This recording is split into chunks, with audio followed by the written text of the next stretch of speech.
5:26 na ng hapon. Kamusta po kayo sa aking mga followers?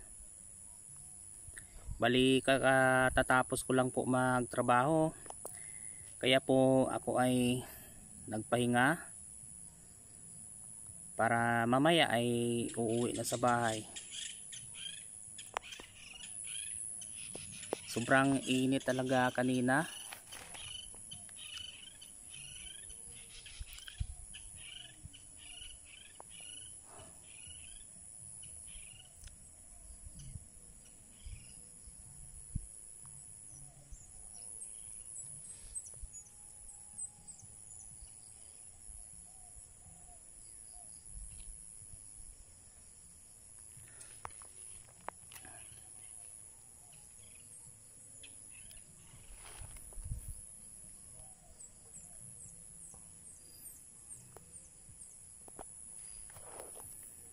Marami po kasi akong ginawa ngayon. Bali hindi pa matapos-tapos yung gawain ko dito sa aking farm. Kaya tiyaga lang para mapaganda yung mga pananim at saka ma-maintain yung mga lupa.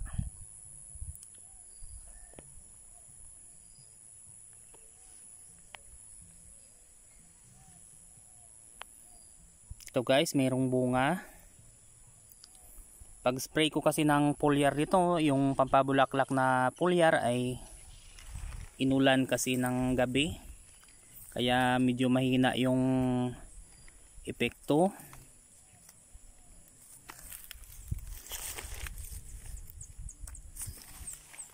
At itong nilagay ko sa ilalim ay mga dahon ng abaka at saka dahon ng kahoy para organic.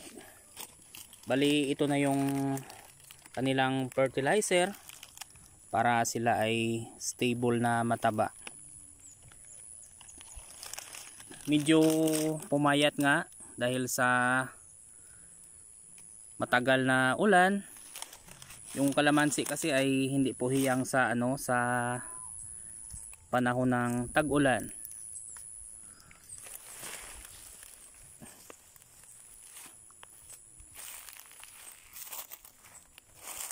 Meron din po itong mga bulaklak. Ito mga maliliit pa lang.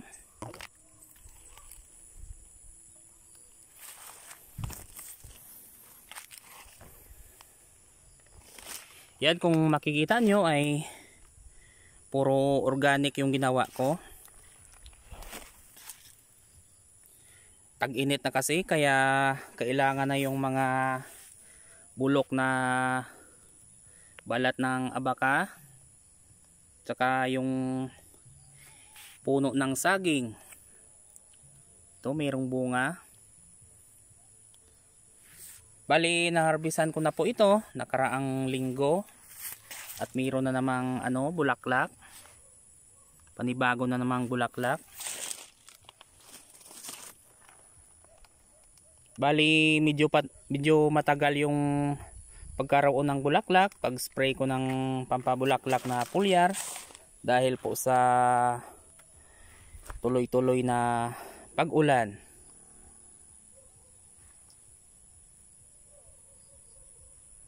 Ito mayroon na rin. Mga maliliit pa lang yung mga lumalabas na bulaklak. Ito mayroon ding mga maliliit na bunga.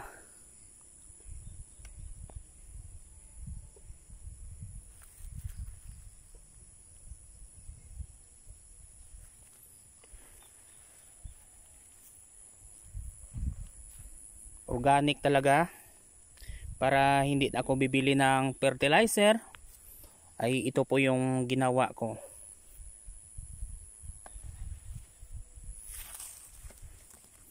Ito tamang-tama to sa birthday ng nanay ko sa Mayo.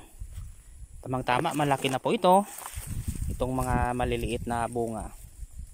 Pagdating ng Mayo. may pang ano na, may panglagay sa pansit.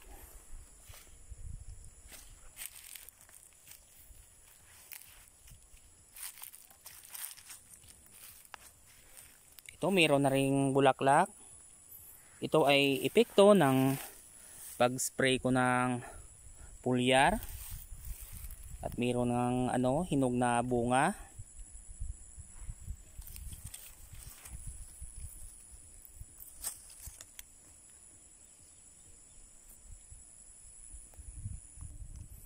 Kahit paano po ay effective talaga yung pulyar na ginamit ko kahit inulan ng gabi. Pagkatapos ko ng spray ay kung makikita nyo po ay kahit paano ay mayroon din pong bulaklak.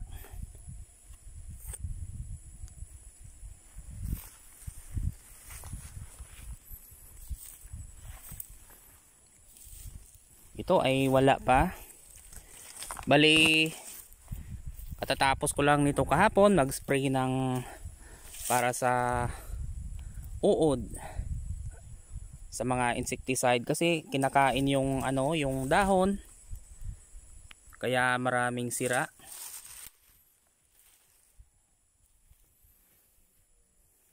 So ito yung ginawa ko. At mas okay yung ganito kasi hindi tutubuan ng damo yung puno ng aking kalamansi. At pag mabulok po ito ay ito'y magiging pataba. Kasi itong mga bulok na ano, bulok na saging, yung puno ng saging at saka abaka, ito po yung nagsisilbi na tubig pag ano, pag tag-init.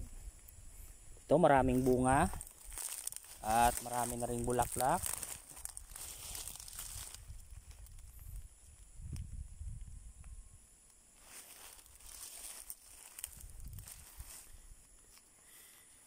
Nanilaw talaga yung kalamansi dahil sa higit 3 buwan na ulan, kaya ganito yung resulta.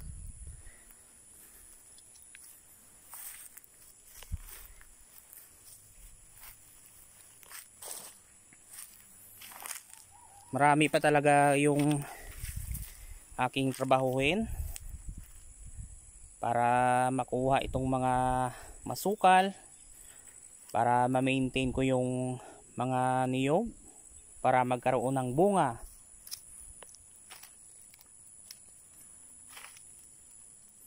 Ito yung mga huli kong tinanim na kalamansi. Bali ito po yung pahabol ko. Magkaiba yung portion ng doon sa bandang ibaba na kalamansian ko, at ito ay dito naman po sa bandang itaas.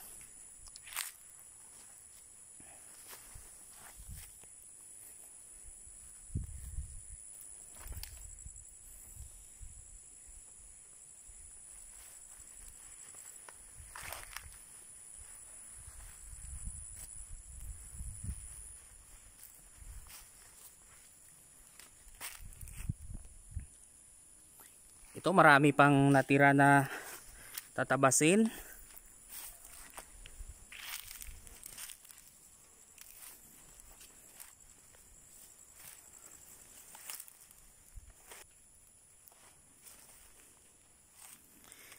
Kailangan malinis talaga yung puno ng niyog para maganda tingnan.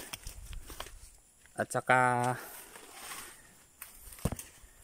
pag mabulok yung mga tinabas ay ito yung magiging silbing pataba para magkaroon yung niyog ng maraming bunga.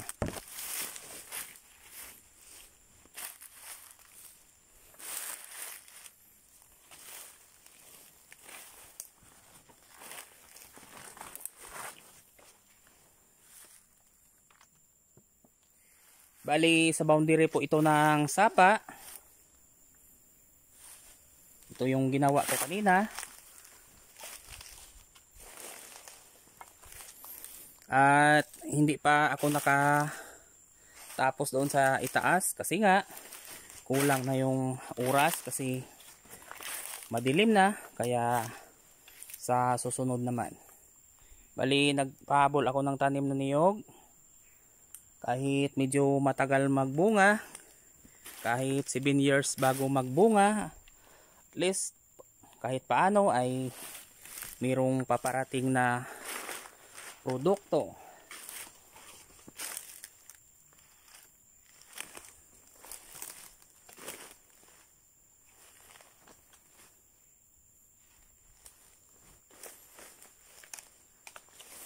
Ito yung mga abaka namin, mga mahaba at saka malalaki.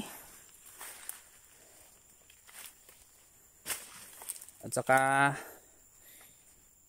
ipakupras ko po ito para magkaroon ng pera.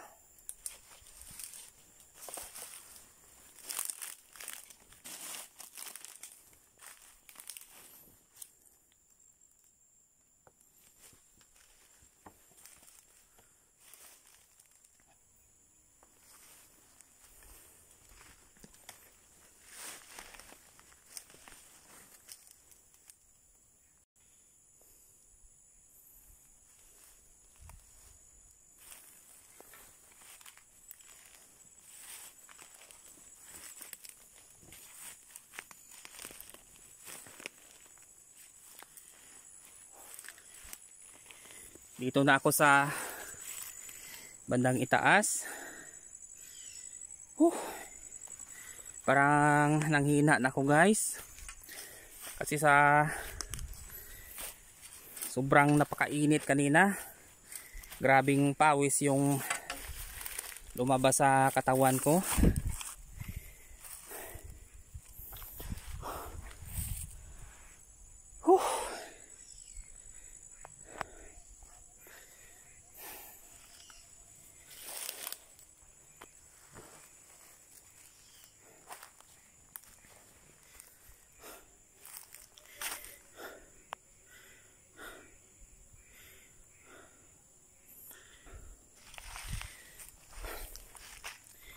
So hanggang dito lang muna at ako'y magbibihis na para umuwi, para magpahinga. So maraming salamat sa inyong panonood.